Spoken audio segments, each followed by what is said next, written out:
How's it going? How you doing, Peter? I'm doing good. How about yourself? Yeah, I'm doing great, thanks.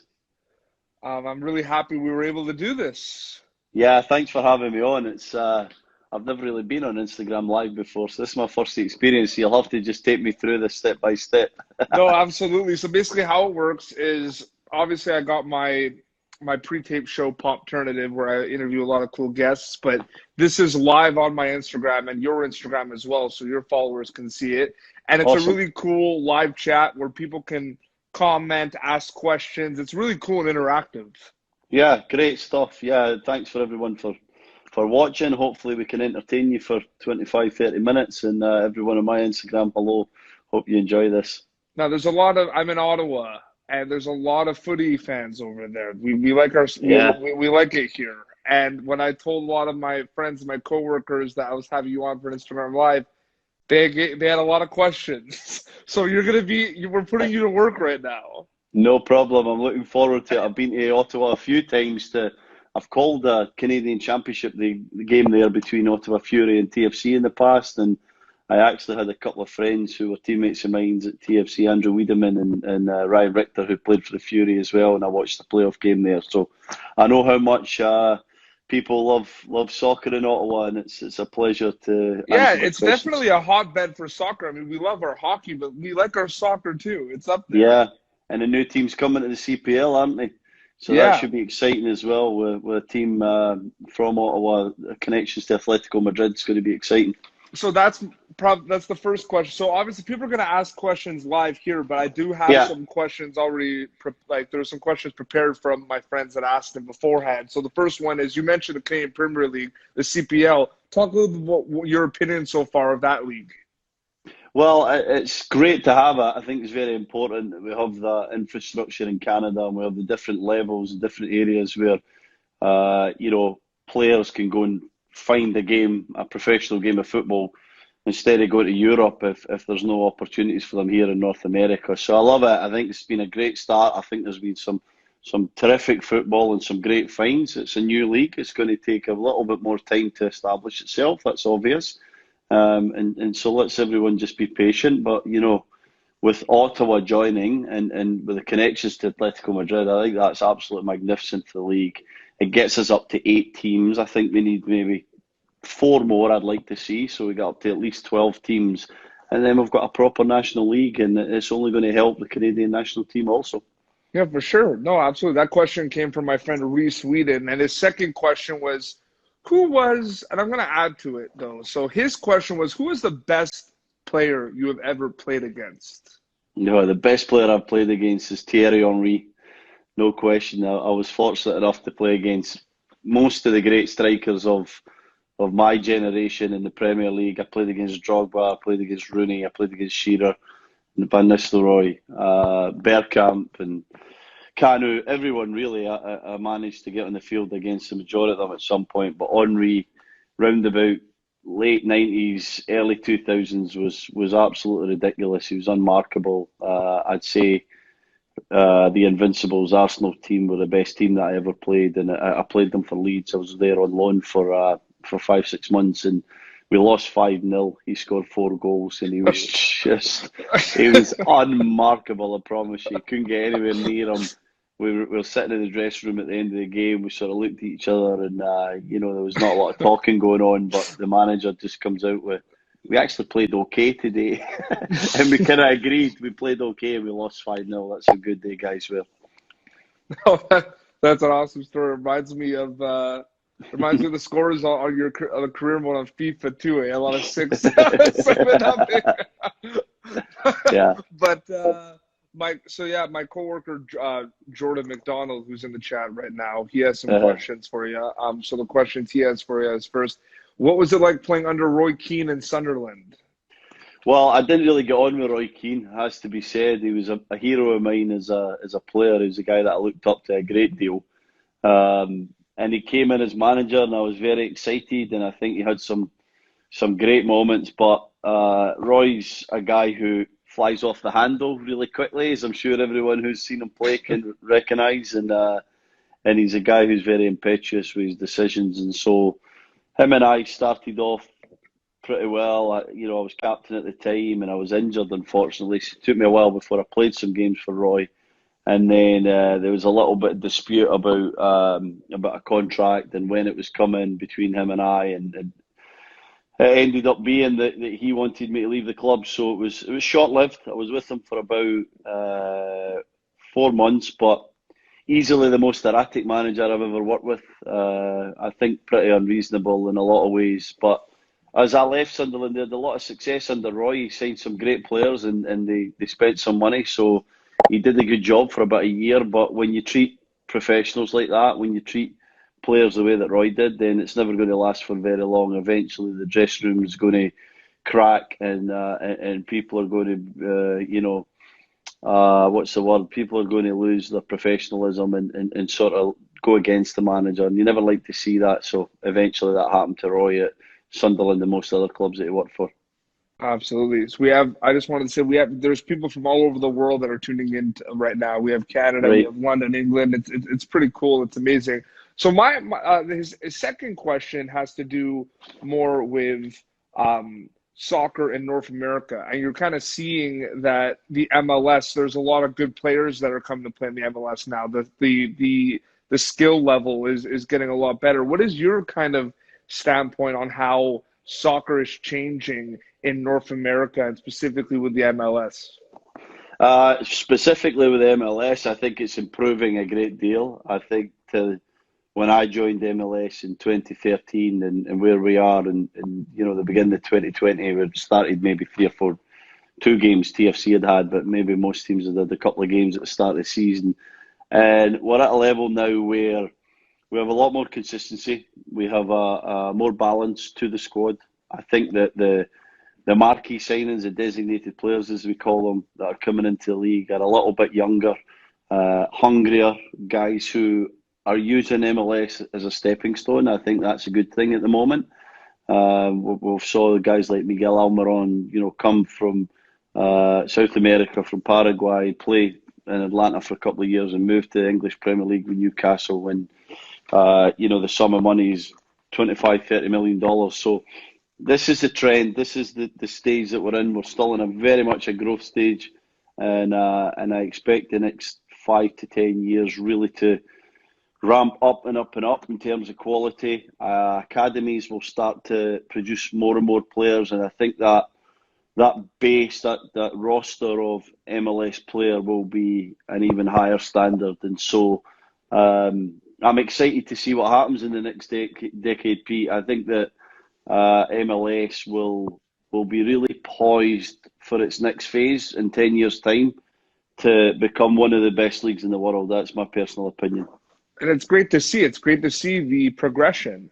Yeah, it's fantastic. It's like I said, when I first came, there was probably, I'm generalising here, but I'd say there was 2 or 3 players you recognised who were really good. There was another 3 or 4 that were surprisingly talented for me, coming from English football, and then there was probably a couple who were not quite up to the standard within a starting 11. And I think that as we've grown and we've saw the development of salary caps and minimum wage and TAM signings was a big thing, targeted allocation money signings. I'm getting pretty technical here, but that range of player between 500,000 and 1.5 million in salary a year has been added to the league. And so the big teams have 4 or 5 of their guys. It's created this quality change and more of a balance within the squad, Yeah. and the standards are much higher. And so, like I said, as the money starts to come in and the academies get bigger and better, this will just keep going upwards and upwards, in my opinion. Absolutely. So questions are kind of coming in right now. Well, there's a comment. Someone wrote, "Steve, I met you when you played for Birmingham City." Oh, wow. In the UK, obviously. Yeah, his dad was born in Birmingham. Awesome. Yeah, I love playing for Birmingham. A great club, great city, and had 2 magnificent years there. And this question has to do with the possibility of maybe Canada hosting a World Cup in 2026. Do you think the national team would be ready for that? Yeah, I certainly do. I'm very excited about what's going on at the national team level. We've got an excellent squad of players, and under John Herman, they've really built a terrific culture and a way of playing that everybody's buying into. We're starting to get competition for places, and when I look at the age of some of our most talented guys, I see success coming for the next, again, hopefully decade, but quite a long time. You look at Alphonso Davies, he's 19. Jonathan David, 19, 20. You've got Mark Anthony Kay at LAFC, played some good football. Sammy Piet's 25, captain of Montreal Impact.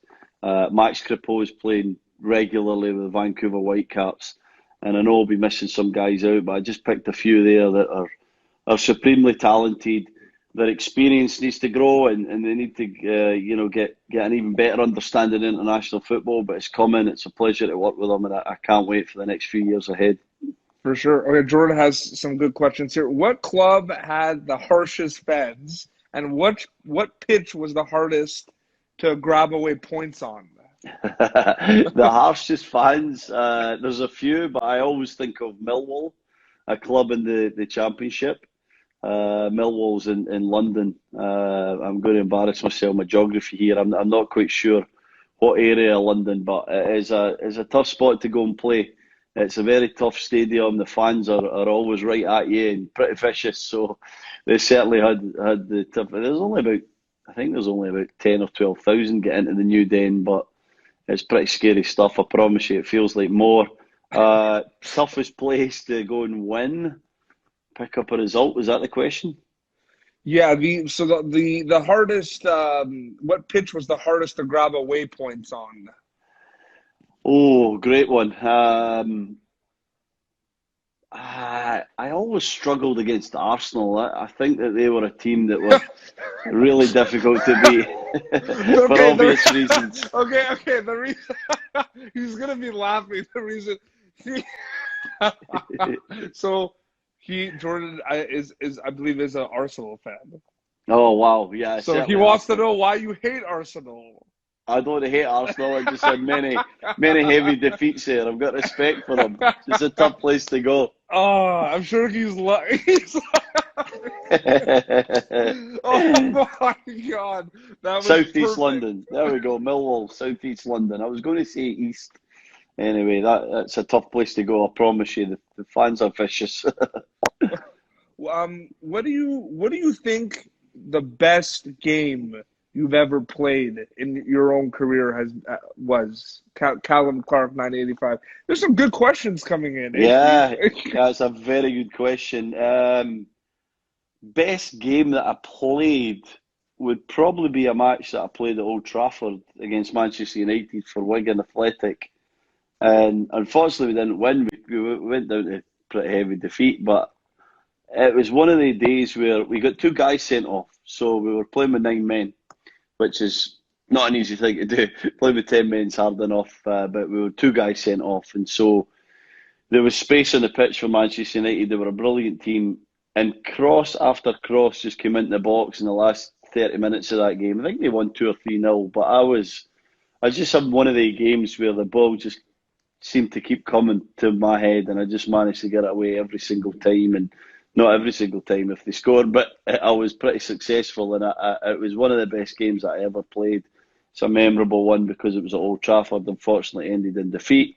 Playoff final was a huge one when I was at Burnley. We beat Sheffield United at Wembley. Big game. We got a clean sheet. My partner was man of the match. We were both excellent that day. We defended pretty solidly, and we kept Sheffield United out, and we sent Burnley to the Premier League. So they're two that spring to mind immediately, but hopefully I had more than 2, but I'll let the listeners decide on that one. I'm telling you, there's some good questions in here. This is good stuff. So we'll wait for more questions to come in, but I joked around about FIFA. A lot of people are playing FIFA right now because there's no soccer right now. So my question to you is, career mode on FIFA, where you could be a manager, you have opportunities to play as up and coming teams, and you could put scouts in certain areas in Europe and develop players, your youth squad. If you were playing the game right now from an analyst perspective, who are some teams that are kind of middle teams that you really think are going to be good teams in the MLS or in some of the UK British leagues that people should start with and could be fun right now if you're looking at right now's current rosters? Current rosters, well, obviously the league I know best is MLS. Maybe unknown teams for the general viewer or listener would be, for me, there's two. There's one in the West, San Jose Earthquakes. They've had a disastrous start to the season. They've got 1 point from 2 games, and they've played them both at home. They've conceded a lot of goals. They actually played TFC in the first game of the season. But they're a side that I like a lot. They have an Argentine manager called Matias Almeida, terrific boss, coached in Mexico, won a lot of things as a player, played in the Italian league, Serie A, was a wonderful player, and is now a very unique manager. And the style that he plays is man for man, all over the field, hard to mark. And I think he's going to get it right in San Jose. I think they're going to be, sort of underdogs and outside bet to win MLS Cup. In the Eastern Conference, a lot of people are touting the Columbus Crew to do well, but I don't think they're one of the glamorous clubs of MLS. Columbus, of course, is not the sexiest city to play in, to be honest, but they're an excellent side. They have the old general manager from Toronto AFC, Tim Bezbatchenko, who seems to be putting together a nice roster. And on paper, they look like they're going to be pretty successful, and they've had a decent start. So keep an eye on they two, but they're the two that I think would be surprise options to win MLS Cup, but certainly have the arsenal to do so. And there's there's you put you get the chance to send scouts to different parts of the world and develop realistically. If you were a manager in the MLS, where would you send your scouts country-wise right now in terms of development and opportunity to get some guys to come over?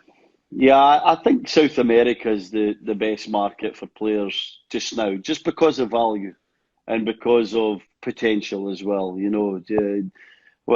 As a manager, as a head coach or a general manager, you're always thinking about the best asset for your football club. And to me, an asset has to be someone who can learn quickly, deliver in the short term, and then potentially make you a lot of money, as you move them on. And it's no secret me saying this. I'm sure that everyone knows that just the success of recent players, a lot of them have been South American. So that's an area for me. Somewhere else, it might be a little bit. I mean, I always think Africa is an area that's so interesting. I think there's a lot of talent there, and I think that you can certainly scout players younger and bring them over to North America if you can work out the details. But maybe some areas of Europe that are a bit more untouched. Romania is a place that I would be interested in.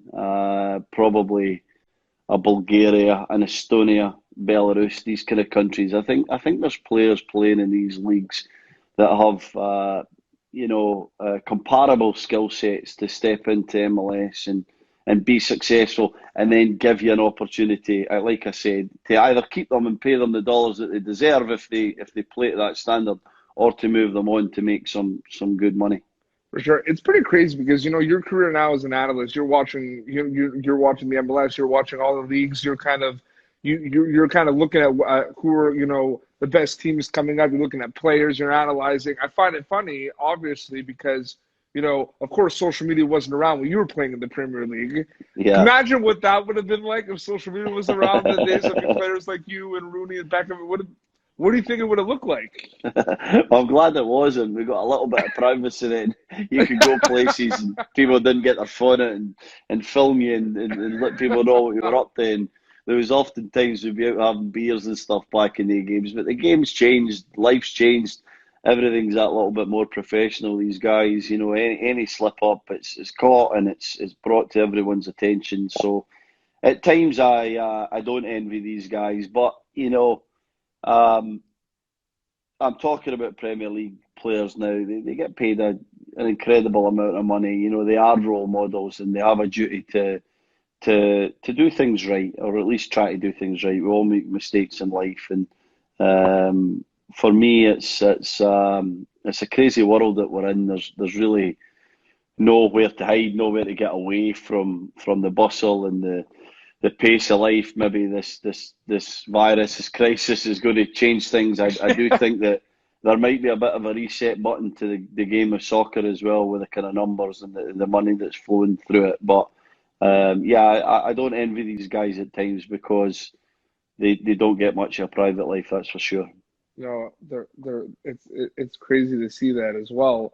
And it's true. I feel like like life is getting a big reset right now in Yeah. general, not just soccer. Yeah, I agree. I mean, we don't know what's happening. We don't know what's going to go on. So everyone's reflecting, and everyone's obviously trying to stay at home and flatten the curve, and all the things that we're hearing from our leaders. But what's going to come at the back of this? What changes are going to have to be made, and what changes should we make? As a world, to be honest, to try and allow us to improve and to protect the things that are most important to us moving forward. Yeah, and I just wanted to say too, you're talking about, players in the Premier League and, being role models and everything. I have never been to an MLS game yet, but I went to it. It was one of the coolest things I've ever done, Steve. It's like top 5 moments. I mean, hockey games and everything, they hold a close spot in my heart. But I went to a Mexican Premier Soccer League game. Awesome. Who was playing? I saw Toluca host Cruz Azul. Oh, awesome. Yeah, and it was the days of Francisco Fonseca and I think the striker was a Paraguay striker, Cardoza. Yeah, Cardoza was awesome. Left footer. He was a brilliant player. He played for Benfica, I think, as well, Cardoza. Yes, he did. But it was the player for Cruz Azul was a player of Francisco Fonseca. Yeah. And he was just amazing. And then I started getting into it, but it was the most crazy thing. I was like 12, and to see everything, it was nuts. Yeah, I've never been to a Liga MX game. I've called some games in the Champions League that TFC played against Mexican teams, but I wasn't even there, so that was unfortunate. But I would love to go and watch a domestic game in Mexico in Liga MX, because there's some wonderful players and some great teams there. Because I don't just interview, sports people. I interview, actors from shows as well. And I interviewed my friend Hierro Medina from Narcos Mexico, and he says awesome. he loves Pumas. Like Pumas is his team.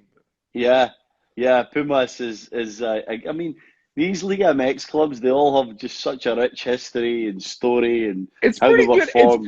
It was pretty decent soccer back then too. Like we were all impressed. Yeah, it's great soccer. It always has been. They've been the leaders of the region until recently, and I still think they are the leaders. But MLS is creeping up on them and getting a little bit stronger, and managed to pull a few of the stars away from Liga MX this year to come and play in MLS. Pizarro went to Inter Miami.